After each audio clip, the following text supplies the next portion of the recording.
Hello Earth! Welcome to the 18th episode of Making Cell, a series of videos where I record myself designing and implementing a programming language and environment called Cell. So the last two episodes were silent episodes because I was on a plane and there was too much noise to record my voice while programming, so I figured, okay, whatever, let's make them silent episodes, but this one is not going to be a silent anymore, for better or worse. So let's just open a couple of things so we know what we were doing. So despite them being silent episodes, or perhaps because they were silent episodes, I actually made a lot of progress, I think. I am bootstrapping still Cell to make the basic calls, which are get and put. We're focused on putting data in and then being able to get it out again. And this is the repository, by the way. And if you want to know what this is about, you can jump to the first episode or come and look at it here. And but I'm just really going to pick up where I left off, which is here in the code. I am writing this function called the splitter, which I wrote about it quite extensively, I think, in episode 17th and even 16th as well. By the way, all these notes are committed to the repository in case you want to check it out. And I wrote quite a bit the last two episodes since I could not talk. Well, I could, but nobody would hear me in the video. So, yeah. So, where were we? We're doing the splitter. The splitter is basically kind of like our parser, so to speak. So I need to read this a bit to know what I was doing. But it basically takes a message text and returns a list of lists, each of them a line of unabridged for data. Yeah, that's exactly what it was doing. Yes. So this is going to be mighty useful because then things like text with multiple lines inside, delimited by quotes, can be implemented there. And then yeah, we're gonna also do some validations that we want to do. Basically, we're going to implement the get and the put that really we wanted to get. Instead of a limited version of it, we can just do it straight. So that's exactly what we're implementing here. And yes, and there were like basically two parts of the splitter. We're iterating the basically each of the lines on the text, and then we are basically, well, we went with the case where there's no quotes first. I wasn't particularly sure about it, so I'm actually going to reread my definition of the splitter that I came up with in episode 16, which is go line by line, iterate the lines, find the quotes. Now, this is already old because I think I discovered a few more things in episode 17. Yeah, this is 17, which is the last episode. The splitter needs to determine whether something is a number or not. Yes, we will need that. We need to do a to pass. Now, I think I had some context when I was writing the code that I didn't write anywhere else. So I need to read the. Let's just read the code. So yeah, we determine whether there's a quote or not in the line. If there's no quote in this line, then we convert all the white space to a single space. No, that's wrong already because we need to deal with the indentation. So it's not all the white space to a single space. Sorry, it's every white space character to a single space. But if you have multiple ones, you'll still have multiple spaces. What I want to do is like tabs or whatever get converted to spaces. Or whatever. No, actually, what I'm not sure. Actually, it's a good question. White space JavaScript characters. What are they? Tab. The carriage return. Interesting. And new lines. Do I want new lines? Well, I already split by new line. Actually, I wonder if I want our carriage returns to be. I'm not so sure about this one. We'll leave it stand for now, but that might cause us problems later.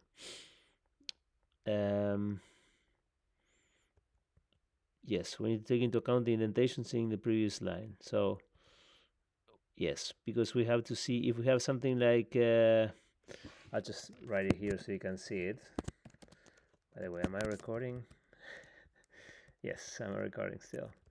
OBS sometimes stops recording my screen. So if I do something like this, yip2, if I'm processing this yip2, I actually need to check this one, which is the one that has the foo here, to tell me, okay, the foo is the prefix. So I have it there, because I'm going to output foo yip2. It's even here at the top somewhere. Okay. So the line starts with an indentation. The indentation must be treated separately. Yeah. In the case where there's no error, this D bridges the line. Yeah, okay. So if the line starts with the space, the first character is a space, this is an indentation. If there's no previous line, there's an error. So we return something that is not undefined, and this stops the thing, and it goes to the error, and then we'll deal with the error later. Actually, we could even deal with the error now. Right? I don't know, I already did it here. Sorry, apologies. I was just not looking far enough. So I just count the size of the indentation here. Shouldn't I indent size? I go to the first element of the line? That makes no sense. Indent size is, I need to match the entire line, not the first element. And then whatever is here at the beginning of the line, and then greedy so it captures as much as possible. So I mean, I have to run it still. Actually, let's just run it right now. So I have how many spaces? 1, 2, 3. And let's just put another space there. Match this, and let's just put 1 greedy, and then the length. Yeah, that's correct. So I just had to remove that and add the starting here, because I don't want to match any spaces. I want to match the one at the beginning, although it would always be the first one first. But let's just be more explicit for our future selves' benefit. Much so far. What was I up to here? Oh yes, I was counting so basically what I'm doing here, let's say we're processing where are my test cases? They are, yes, I had some here. So let's say you have foobar1, and then you have this, then you should have, if you put a line before foobar1, this doesn't look so clear because of the new line here, but if you had 2, well, you have to, they're just split in the same line here in the JavaScript code. Here you have to have 3 spaces, one for each of the characters of foo, 1, 2, 3, 1, 2, 3, and then one more space, because you have a space between foo and whatever comes afterwards. So in this case, you don't have enough space, and I want to validate that if that's not the case, I give you an error. An error, remember, is a very valid value as well. Just a value we happen to find of a different type, a type that basically stops everything. That's our definition of error, which is in our little treatise that is the conceptual backbone of this whole thing. So it's here. So so we match so far. So we're iterating the previous line, and we stop at some point. So it's basically I increment this variable to the length of the whatever was there. I convert it to a text if it's a number, which could be, and then if they match, I return the index. Tell me I match up to here. If they don't match, I return an error. Yes. Yeah, and then match up to undefined, basically if basically the previous line is, well, empty, or I don't know what case. When could you have this case? And I was going to be lazy, but no, I need to think this through. When would this be the case? If the previous line has no items or has an empty item, yeah, I wonder if I should allow those. No, an empty line is nothing, really. An empty line outside of a multi-line text, right? So in principle, it should never be here. Because if you iterate this, you have stuff that has at least a length of 0. Here you will return an error. What if, yeah, basically if you don't have enough juice, if you have an indentation that is too large, let's say you have 6 in the previous line and you have 8 here, you run out. So I never return k. So in that case, there's no much. So it could happen even if you don't have an empty line. So yeah, good. Then we're good. Then we just push the previous line with the matchup 2 sliced. Wait. Yes, and I'm pushing the line as it is. Okay. So we dealt with an abridged part here, and honestly, this could even happen in a line that has a quote. I think this is what I didn't see last time. That really, indentation should be dealt with first. So like this. Because if there's a quote or whatever, I'll just deal with it later. Now, let me deal with the indentation. So we have our let's say a de-abridged line, but I need to mark it somehow. So it's like de-abridged, and then we just do it like this.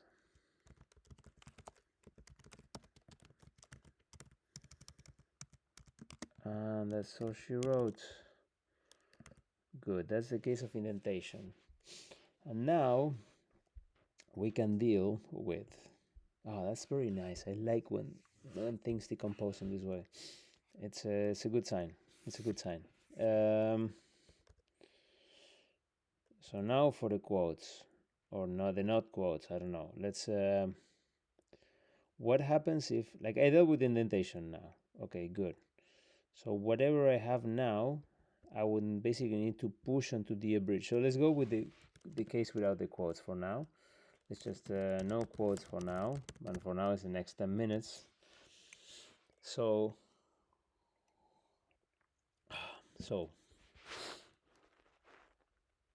let's say I have a bar, whatever. Okay, I split with one. Yeah, I cannot do it like that, but humor me, let's just do it anyway. I will do something like this. Wait, when I de-abridge, I need to get rid of the indentation. That's what I need to do. Yes. And I'm going to override it. So if there's any functional programmers there, I apologize.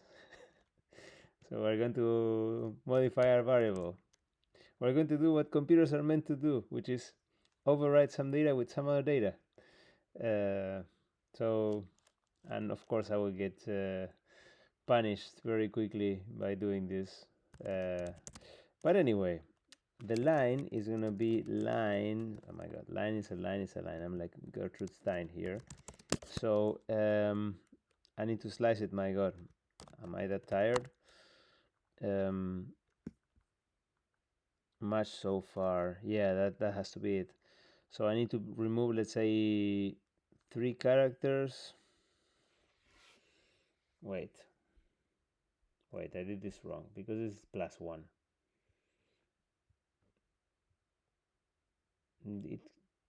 Yeah, it's +1. Dummy. Because if you have foo in the previous line, I need 4 spaces, not 3. Foo is 3 characters, right? So if the match so far be length +1, should I do?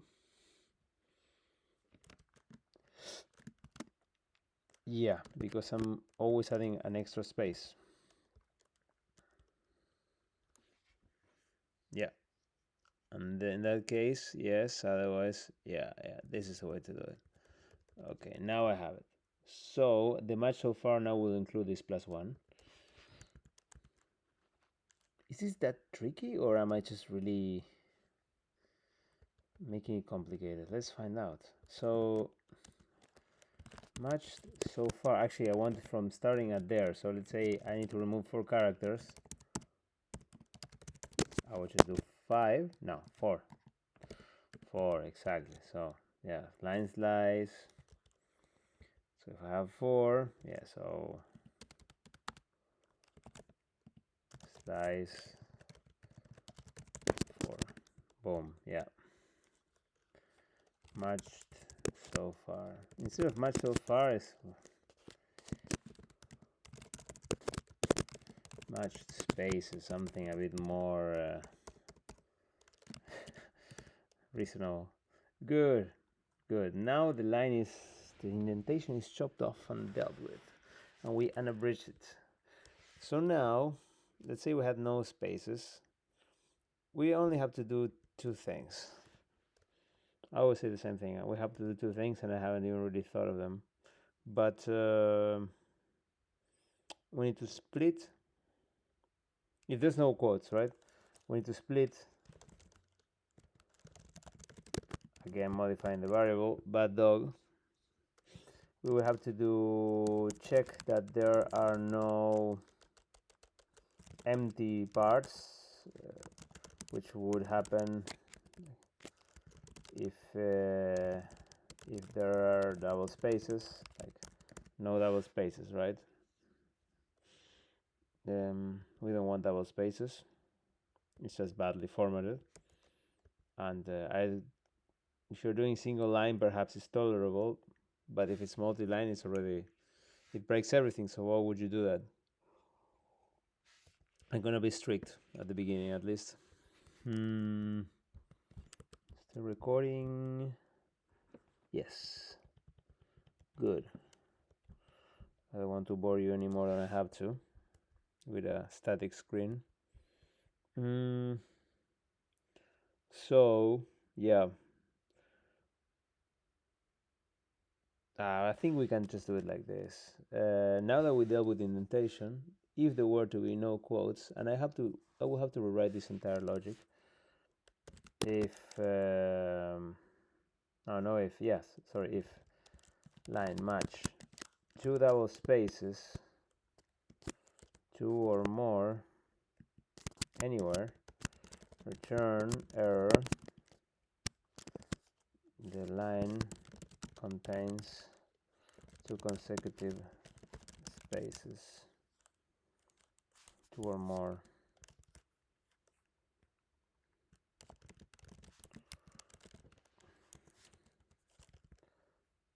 Line, I guess I can do it like this.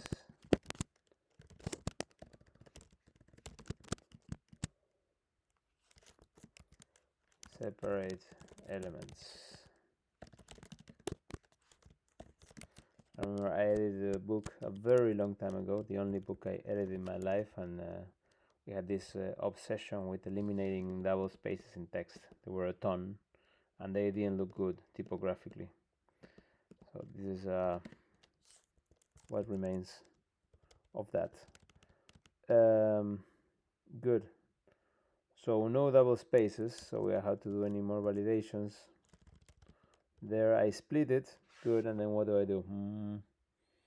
I just, well, it would be 2 things. I have to either parse them into a number or leave them as is.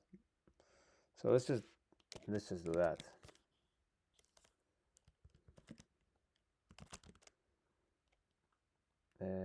Parse,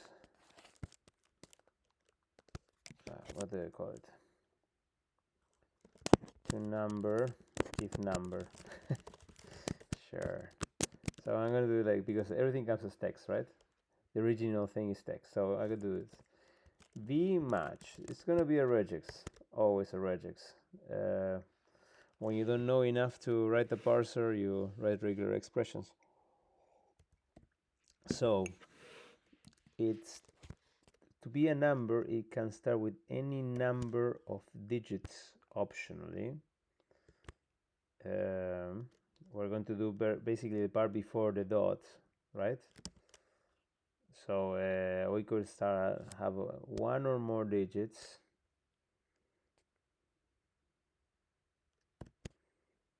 One or more digits and a dot. We might have that, and we might have a minus in front. The question mark stands for 0, 1. Then we might have a digit or several digits and a dot. And I'm not allowing exponentials. I'm not putting any thousands quotes or like 1,000 separators. No, none of that. Just good old numbers that no exponential notation either. Just really basic. But there has to be at least one number here. Could even be a 0. And this is going to get me in trouble if I'm writing, someone is writing something like 0, 0, 1, 1, 2, 3. Like if someone is writing binary, quote unquote. But we can always fix it later. Well, not binary, whatever I passes as binary here, like these ones. Like I don't want these guys to be interpreted as numbers. So what would I do there? You know what? I could I could say if you started with more than 1 0, it's text. Right? Yes, that's perfectly valid. So if B matches all these things, and I know B is and V doesn't match, and this match should not, I need to do, it's not equal to no, and then because if it matches something that is a 0, then it doesn't work, you know. We need to take care of that those cases in cell, so I don't have to have introduce a double question mark operator like in JavaScript afterwards, like 20 or 30 years afterwards. So if it doesn't match 0, 0, then again it could be 0, 1, right? It's so arbitrary. Actually 0, 1 would actually be what makes the binary here binary. And I love coming up with these quick and dirty heuristics that can last forever. It's the fact that you might have 2 zeros in a row, or even one. Well, in the case that it starts with 1, I mean, you're on your own, right? There. But assuming it starts with 0, I think I'm solving the wrong problem. This problem in the wrong place here. If I want something that looks like a binary, but I don't want it to be treated like a binary. Though what's the problem with it being considered a number? Well, the only problem would be that, well, first of all, it wouldn't be a hash anymore. Although this is the rightmost thing, I don't think anyone would be insane enough to want to have these things, as have more stuff to the right of this. It's more like the 001 would be chopped off. The 00 would be chopped off when I pass it to JavaScript, and it will become 1,000. And that is bad. You could wrap it in quotes, but that sucks. No,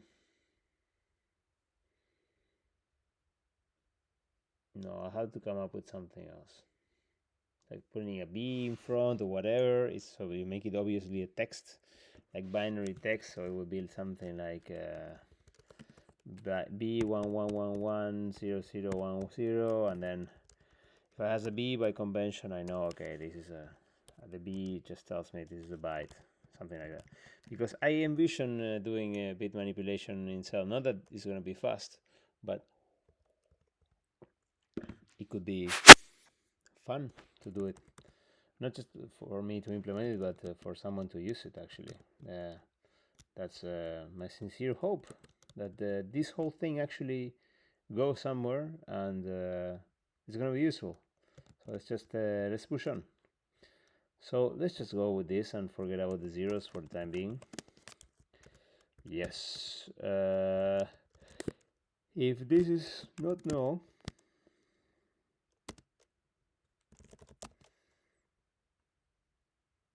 and parse int or parse float. I can always do parse float, right?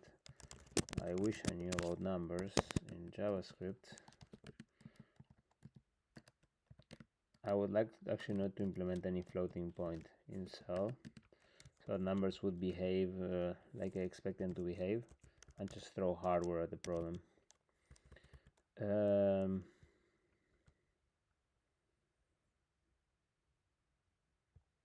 I think this is okay. To number if number, boom. If, sorry, what am I doing? My god. Parse float b. I guess I can just do it like this as a one-liner. No. Let's just not be so mean to others.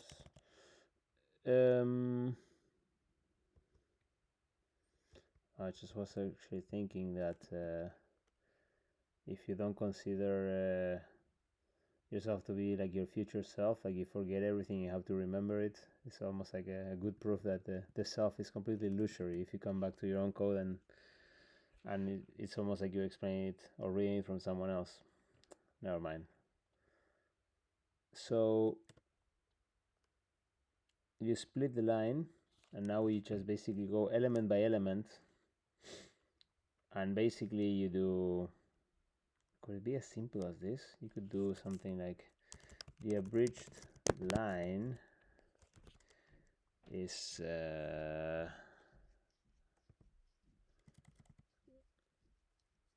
abridged line concatenated. Actually, I don't need to do that, my god, too much. I will iterate line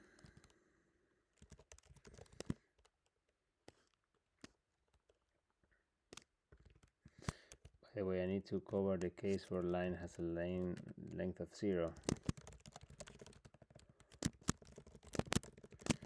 No, the line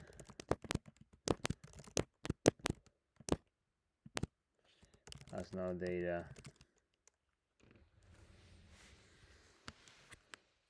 besides white space.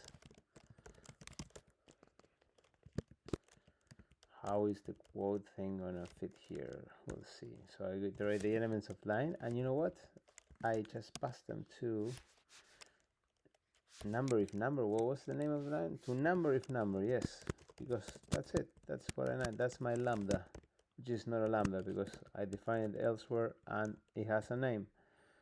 To number if number. So that will get the average line to where it needs to be. And if we had no quotes, I would believe that we are good, because the abridging means that we don't have to keep track of how indented things are or not. That aspect is gone from this internal representation that we have inside the splitter. Okay, so if we make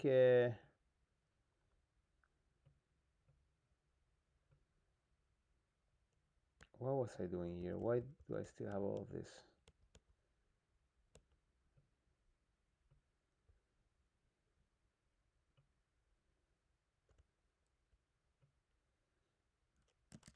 Yeah, I think it's just a copy of what I did before, previous line. Yeah, this goes away. So let's just test it a bit, right?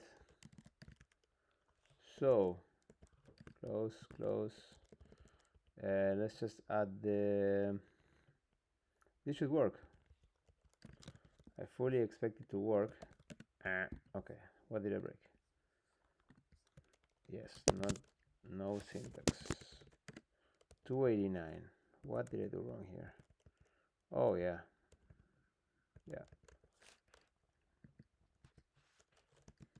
Yep.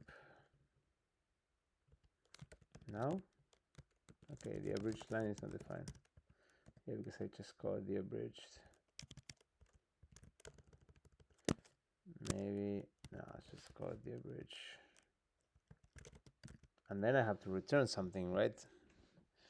Yeah, silly. You have to do something with the line, otherwise it goes into nowhere.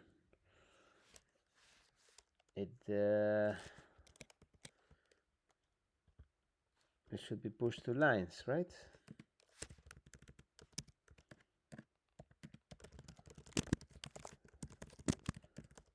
And that's really it. Okay, expected undefined obtained array 1.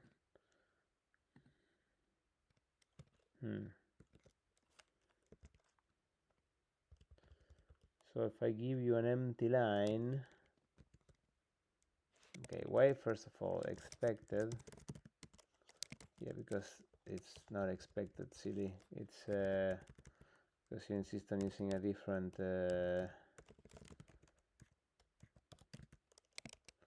what? Oh yeah, why am I doing that?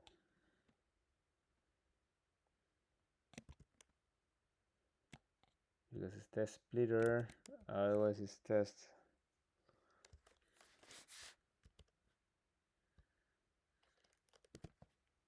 Okay, let me just be bad for a sec. So I'm expecting.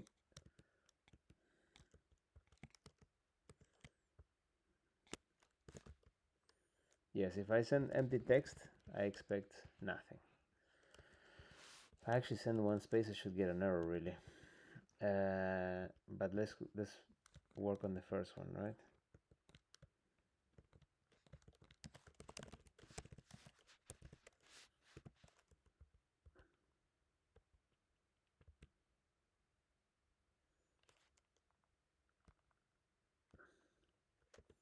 What was I doing? I just completely screwed it up. Sorry, I'm really out of it. Apologies, viewers or listeners. So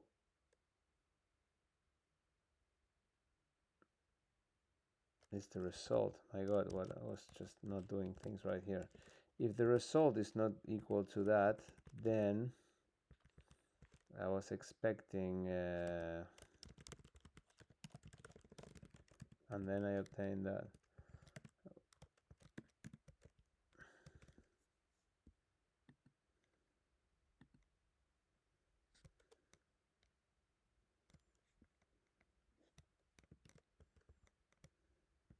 I don't get it. I'm getting an array. Ah, yes, I'm getting an array with one element, which I shouldn't, right? Maybe I should put a corner case here, which is if message is equal to an empty line and an empty text, just return this. So then, okay, I move on to the next one. It breaks up in line 65, previous line. Yeah, oh my God, yeah, I hadn't, I moved stuff away and yeah, that's what I deleted before. Previous line.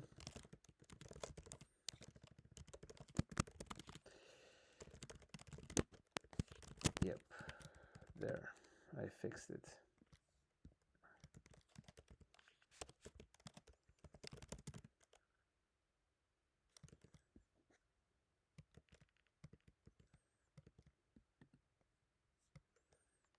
Yeah, this is a good one. This is actually what I should get.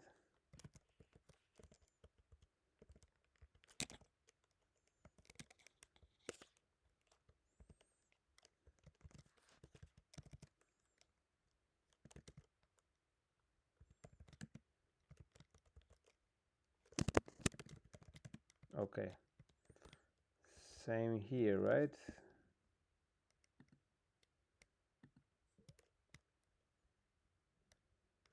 Yeah, that's a better error than the one than the previous one for this case.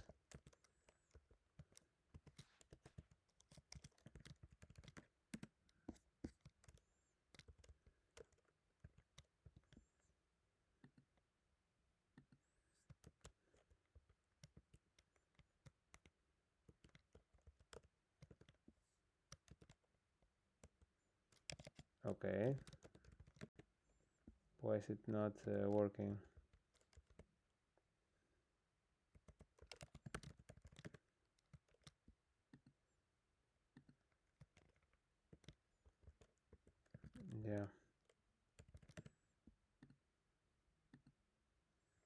The line quote double.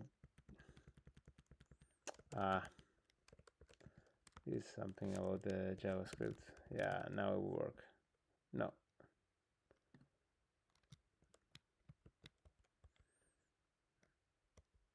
Man, I escaped the.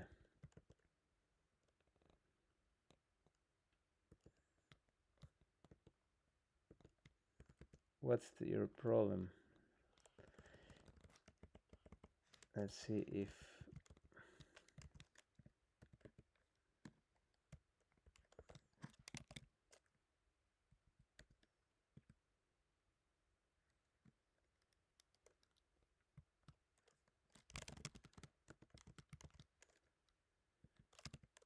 No, the double one is not necessary. Not only not necessary, is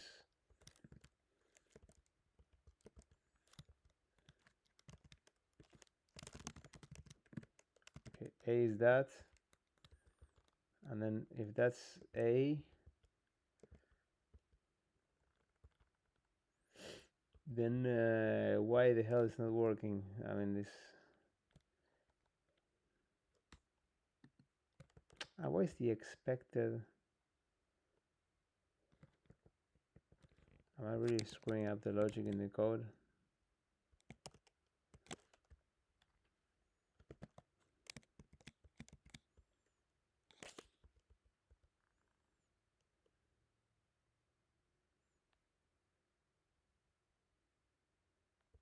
I'm expecting 1, of course, my god. Okay, finally.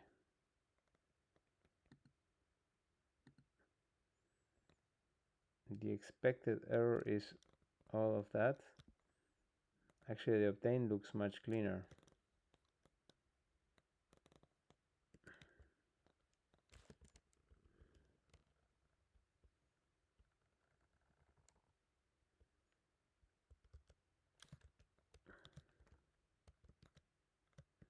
So why the expected? The expected one is the one I'm writing here. Right? Yeah. Yeah. Okay, now. Are we getting close? No. Yeah, it's because it's escaping the quotes. But this is just an artifact of JavaScript in the console here. This is so tiring sometimes. Sorry, apologies. But let's just get this right.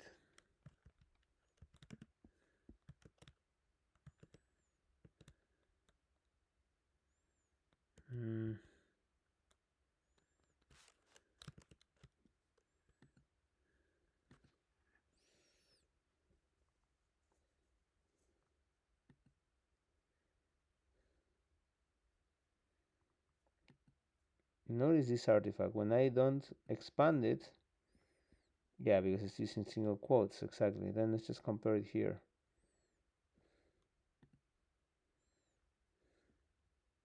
It's error, error. It wasn't the quote at all. Okay, that's the problem. Okay, see? That's why we have to do test cases and not assume that it's fine and we can move on. Because it's not. Why is the error? Because here we're returning this thing with errors unnecessarily. And not there only, but here too.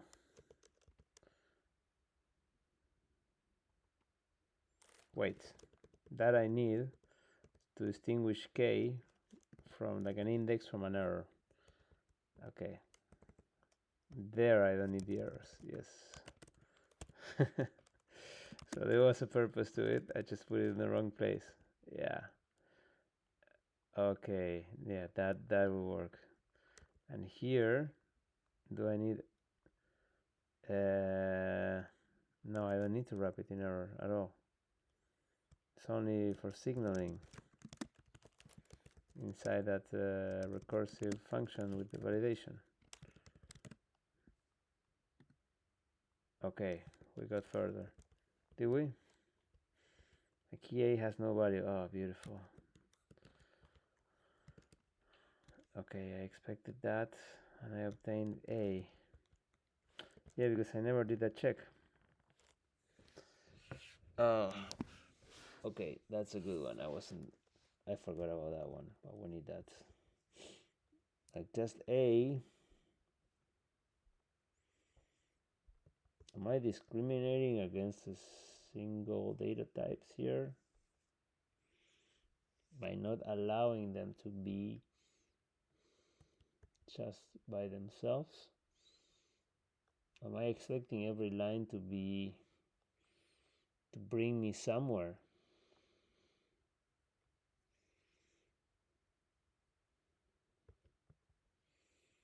No, that's gonna get me into trouble later.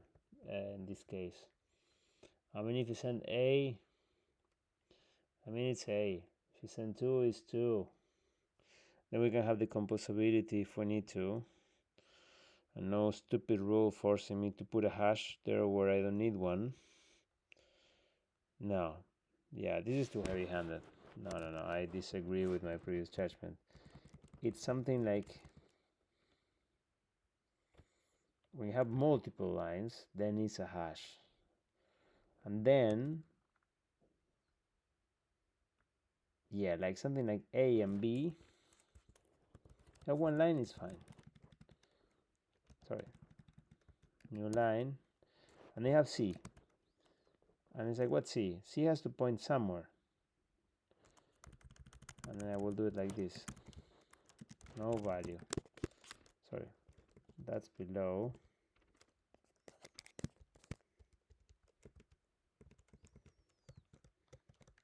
Oh yeah, it's nowhere else because I didn't implement it. Good. So where is the... how do I detect that? The fork. It's like, how do I know I'm in a hash? So if A points to B, then something that is at the level of A cannot be a single value, right? That's the logic. It has to be a key to a hash, really. So basically, oh, I get it. So I think I get it. Look, let's say you go for the first line, right? The first line has 2 elements. Then the next line cannot have 1 element.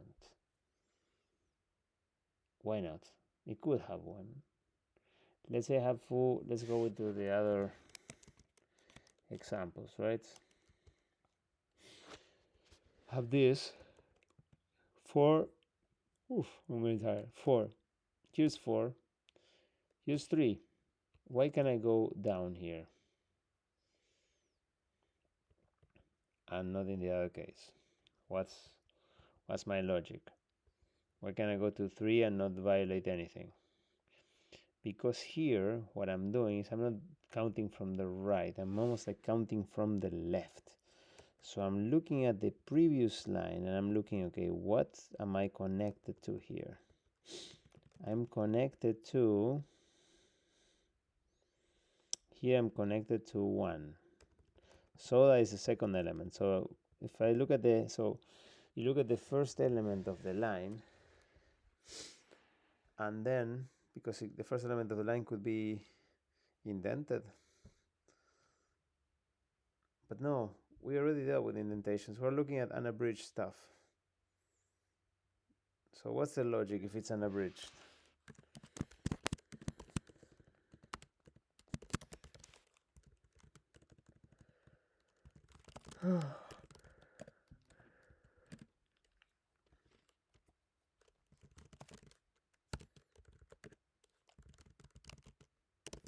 What's the logic here? Foo is a hash. Foo bar is a hash. Foo bar 1 is a list and 2. So 1 and 2, list. And these have values. Right? And then foo soda away. Foo is still a hash.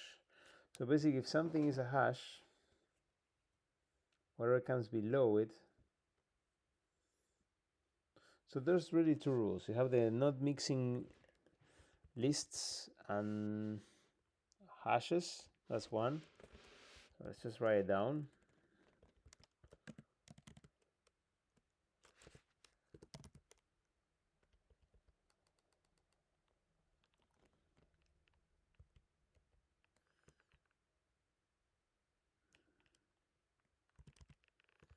So yeah.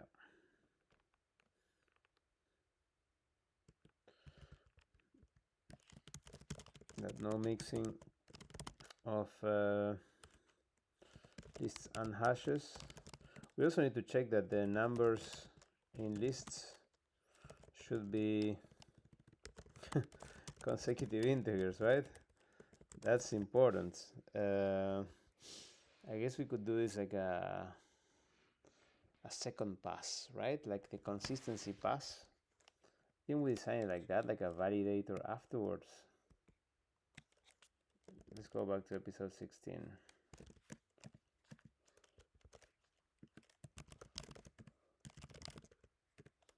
It's forbid having an empty text being a valid key to a hash.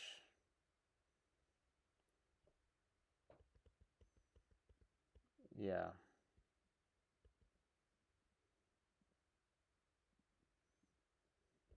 Yeah. No, the validator can do this afterwards. So I should not let the splitter be concerned with this, I think. The validator, which I will write afterwards, unaveraged lines, and check that there's no mixture of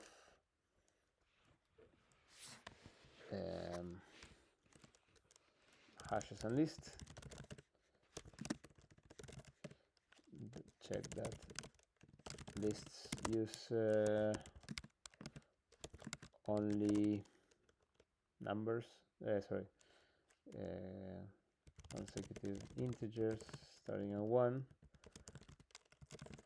and perhaps dot notation, which dot notation is sometimes when I do a list, instead of writing the numbers, I want to do something like foo bar to represent something like 1 foo and then 2 bar. So it gets less tiring to write the numbers, especially when you're passing a list in a call that you really don't care about the position, or actually you do care about the position, but the position is pretty obvious, so you don't want to mix that, or you're passing numbers inside the list, so you want to distinguish between the values that you put the rightmost versus the indexes. Like for example in the sum, which is going to be something like this, right? If you want to sum 2 plus 2, if you do it with dots, it's nicer than to write. Sometimes I wonder if I'm designing things that are horrible. Like if you do this, it's like, what am I summing? 1 and 2 or 2 and 2? So the dots, yeah, I need to add the dot notation. Let's just, although that's not a validation, I'm changing it, but it's okay. I think it's that's the imperfection that works well. So it's gonna return, it's gonna modify unaveraged lines to have to pass the dot notation, basically to convert from dot notation to something else. We also have to check that there are no repeated keys in hashes or lists. Like if you do foo bar 1 and foo bar 2, hey, that's also a problem. This, because foo and bar are pointing to 2 values. Yeah, that's definitely, in JavaScript you will get overwritten, you will get foo bar 2, but not here. I want here to tell you that no, there's an issue there. So we're not mixing this and this already we dealt with, so we can go back to the test case, believe it or not. And this one is a problem for the validator. So this one would be A, B and C, just like that. What did I do now?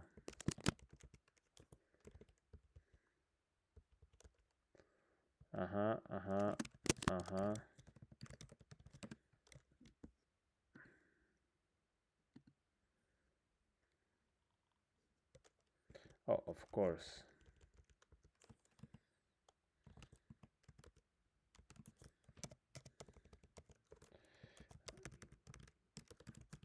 Yes, that's what I want.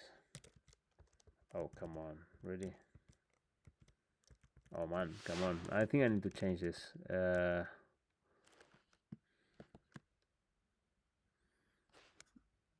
Because the expected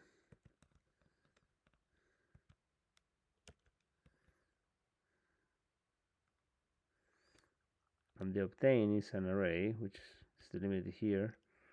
I still have to close this. My god, yeah. Sorry. Yes. Line yip2.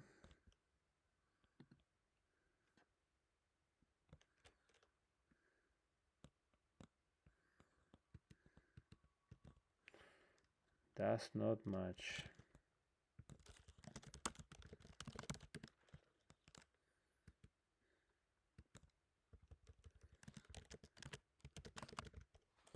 Yeah, just simply change the error message. The indent of the line yip2 does not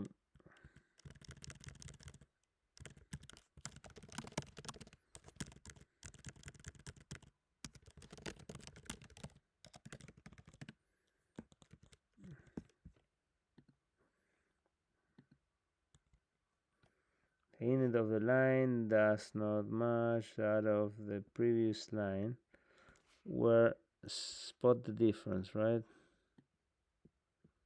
3 3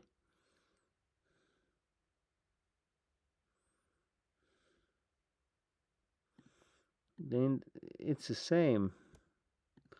Why are you doing this to me?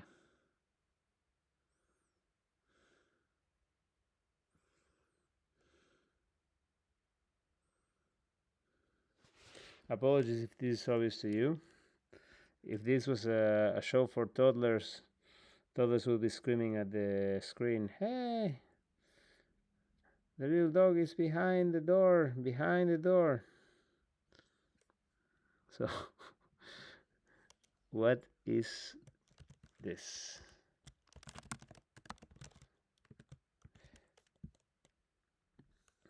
Thank God for Dev Mouse. Okay, JavaScript thinks they're the same. Then, of course, I'm an idiot that is returning an error within an error again. See, I told you. Yes, error, silly goose. Good. Look at that success. Define success, which is my test cases pass this very moment. The here and now. Hey, this is pretty good. We have a splitter.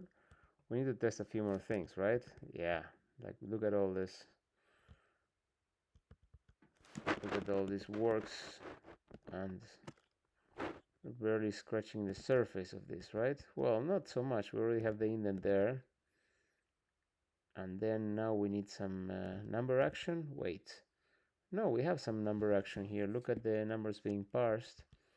Let's just do something with the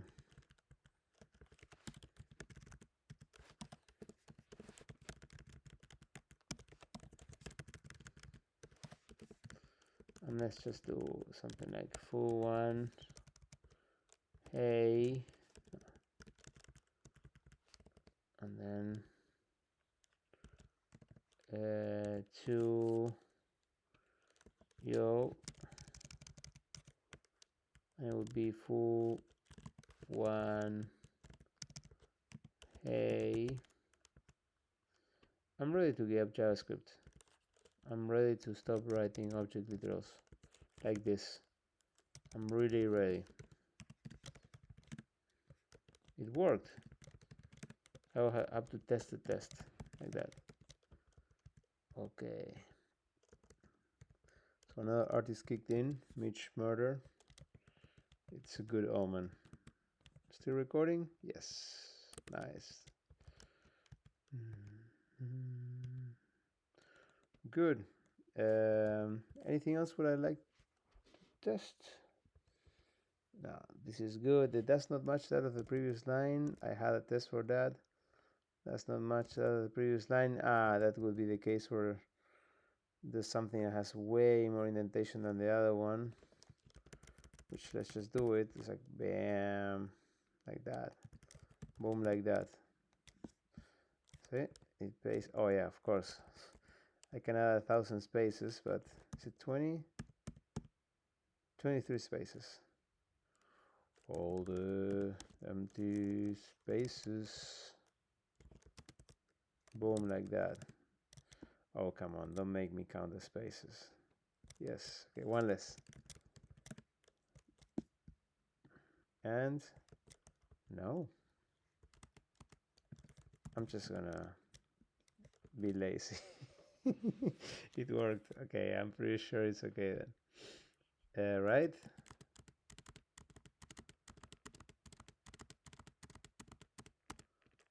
That's 26. 26, 26. How did I count 23 before? I was 23 plus 3. Okay, we're good. And because I modified the line after I did this error, so I don't have a problem with that. Good, good, good. Yeah, the consecutive spaces, sure. Let's just do that. We'll do 1, 2, 3, 4, and then that, and then the arrow would be like,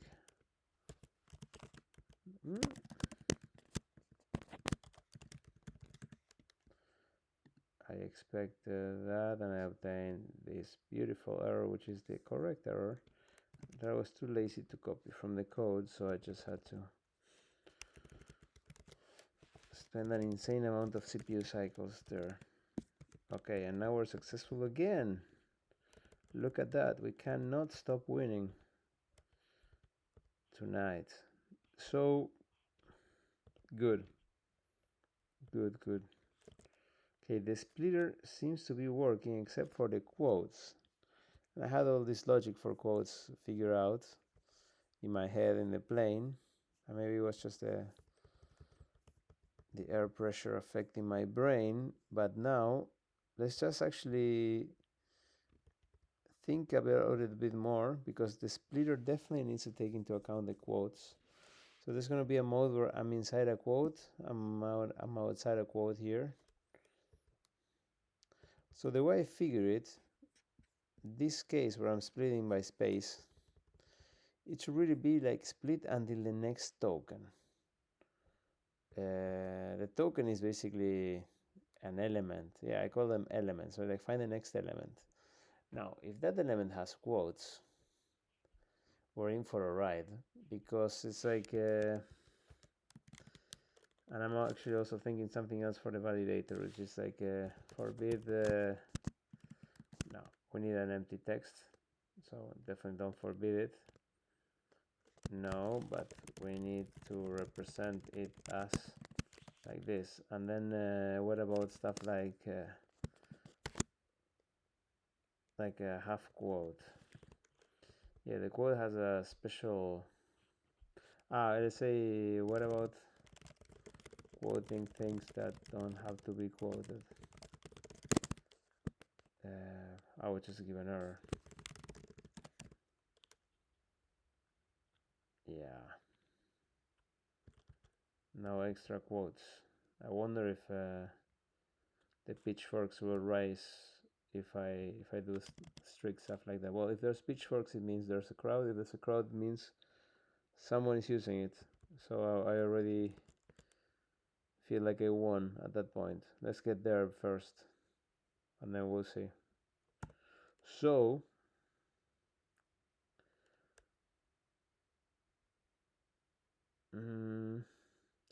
So I find a quote. Good. So whatever, a space or a quote, whatever comes first. If I find a quote, I go into, I need to find the, okay, let's just deal with this. Can we do it quickly? We have 4 minutes. We can definitely define it quickly. So it's like, okay, found a quote. Make sure it's not a literal quote, which is two quotes next to each other, and oh, we have a big problem here. Oh my god. So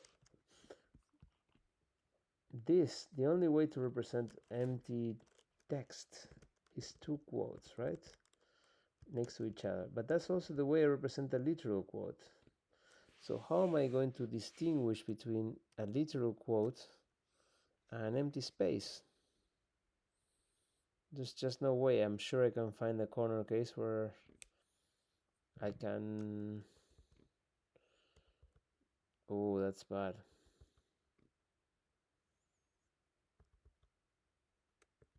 Yeah, because let's say you can have like foo, like empty, and then foo is empty, but maybe it's not empty. Yeah, I'm actually trying to represent a single, well, not one double quote, a single double quote. And then what do I do there?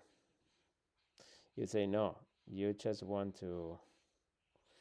You could say if you're at the rightmost part of the text of the line, that's an empty text. That's obvious, quote unquote, but not really, because how would I represent foo and then a quote as its value, which is perfectly possible. Why not? No, I can't. Oh man, this doesn't work.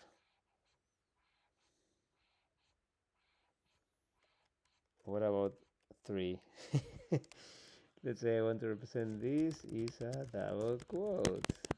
Quote, quote, quote. So it could not be an empty one. No, this is so ugly.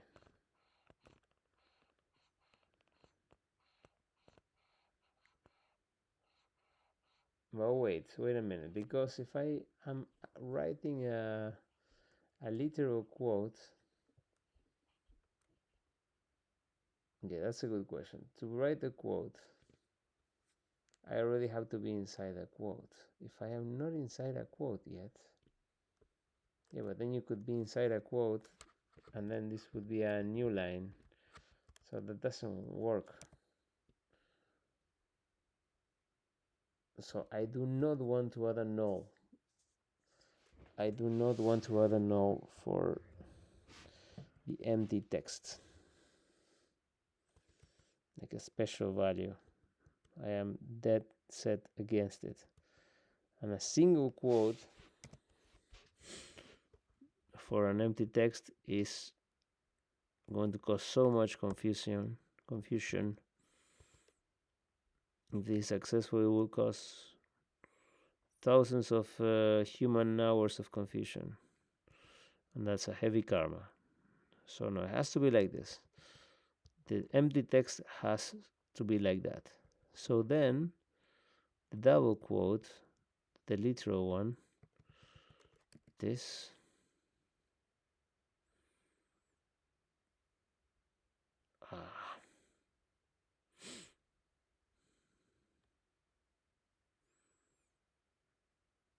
I have to use a backslash. What if it's a forward slash? Because backslashes are really not friendly in a lot of keyboards. Definitely like a...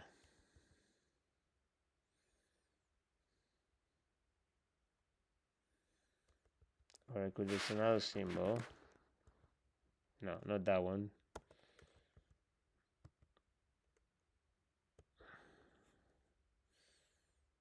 What about the slash instead of a backslash? So we're doing everything backwards. We might as well make the backslashes go forward as escapes.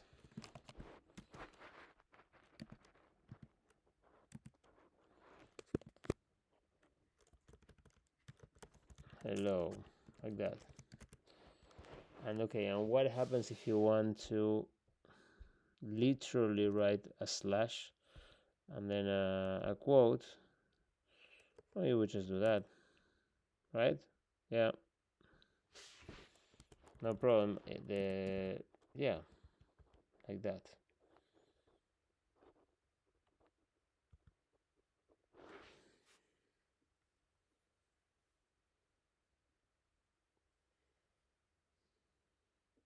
Yeah,